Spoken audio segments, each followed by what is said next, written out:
पैदा करने में। तो इसके लिए मैं आपको बधाई देता हूं कि आप सब ने किसी को शिकायत का अवसर नहीं दिया। लेकिन इन सब के बावजूद आपका स्वयं सुरक्षित रहना जरूरी है। आप भी अपने घर परिवार में जाते हैं, आपके परिवार का, आपके बच्चों का सुरक्षित रहना जरूरी है। इसलिए आप सभी से अनुरोध है कि लॉकडाउन के पूरे प्रोटोकॉल का पालन आप भी करें। घर से निकलें तो मास्क के साथ निकलें, ग्लव्स के साथ निकलें। क्योंकि आप ज्यादा फील्ड में हैं, इसलिए आपको ज्यादा सावधानी भी बरतनी है। सोशल डिस्टेंसिंग का पालन करें। सैनिटाइजर की शीशी अपनी गाड़ी में, अपने पॉकेट में रखें। कहीं पर भी हाथ टच होता है तो सैनिटाइजर यूज करें। जो एहतियात बरतने को आप सामान्य जनता को निर्देश देते हैं, जैसी उनसे आप अपेक्षा करते हैं, उसी तरह का आप स्वयं भी करें। अपने अपने परिवार की सुरक्षा और उनके स्वास्थ्य की चिंता करते हुए ये सारे काम करें। इन बातों का ध्यान रखें।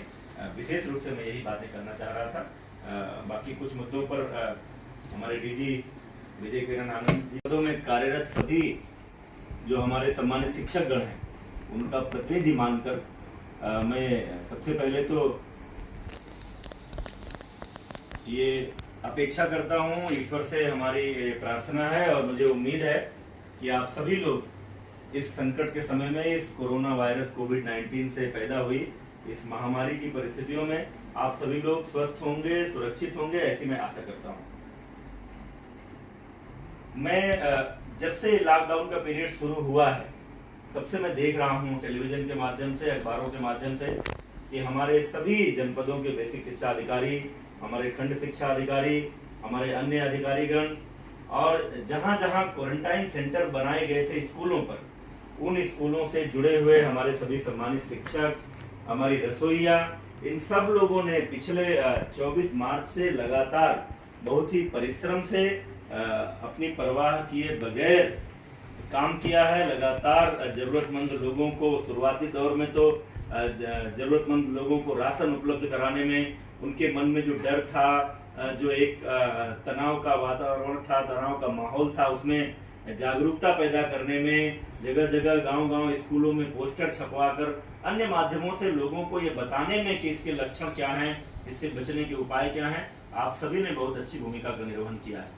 बाद के समय में सभी जिलों में जिला प्रशासन की योजना के अनुसार आप सभी लोग सहयोग कर रहे हैं, ये मुझे जानकारी है अपने विभागीय अधिकारियों के माध्यम से भी, मीडिया के माध्यम से, सोशल मीडिया के माध्यम से। तो मैं आज तो सबसे पहले आपके इन प्रयासों के लिए आपको साधुवाद देता हूं और आपके इन कार्यों के कारण और विशेष रूप से आपके माध्यम से मैं अपने शिक्षकों से भी और सभी कर्मचारियों अधिकारियों से कहना चाह रहा हूं, जो आप लोगों ने सबसे पहले प्रस्ताव दिया अपने 1 दिन का वेतन उत्तर प्रदेश के कोविड केयर फंड में देने का, और एक बड़ी धनराशि 76 करोड़ रुपए की जो हम लोग देने में सफल हुए। जिस समय माननीय मुख्यमंत्री जी ने इस फंड का गठन किया था, उसमें पहली बड़ी धनराशि जो बेसिक शिक्षा विभाग ने दी, उसकी सराहना न केवल उत्तर प्रदेश में बल्कि पूरे देश में हुई। और हमारे सभी अधिकारियों, कर्मचारियों और शिक्षकों को इस बात का गर्व हुआ कि इस संकट के समय में एक बड़ा योगदान हमने किया है।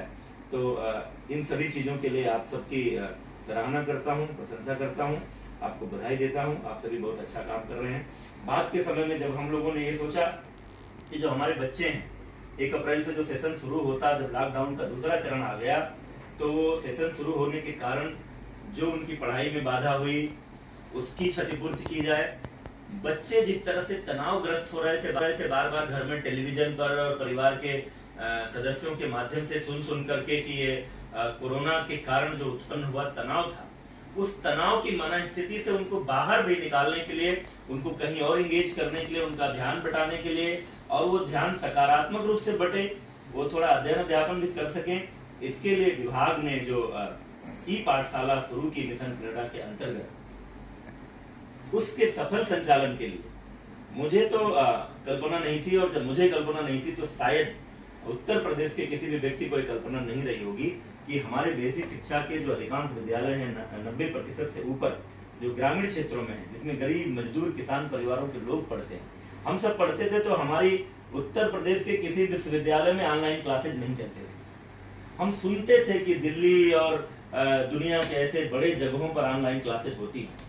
ऐसे में उत्तर प्रदेश के ग्रामीण परिवेश में, उत्तर प्रदेश के गांव-गांव के स्कूलों से जुड़े हुए बच्चों के बीच ऑनलाइन क्लासेज का संचालन करना और उससे भी 30 से 35 लाख बच्चों को उससे जोड़ना, इसके लिए आप निश्चित रूप से बधाई के पात्र हैं। चाहे जिन माध्यमों का हम इस्तेमाल कर रहे हैं, दूरदर्शन का, आकाशवाणी का, मैच मस्ती का, चिंपल का, टिकटॉक लर्न का, टॉप पेरेंट का, दीक्षा ऐप का, इन सब चीजों की बड़ी सराहना समाज में हो रही है। मुझे पत्रकारों का, समाज के जो कई यूनिवर्सिटीज के प्रोफेसर्स ने मुझे फोन करके बधाई दी और उन्होंने कहा कि उत्तर प्रदेश के बेसिक शिक्षा विभाग में इस तरह का ऑनलाइन प्लेटफॉर्म इस्तेमाल होगा ऐसे संकट के समय में, वो भी जब हमको तैयारी करने का समय नहीं मिला।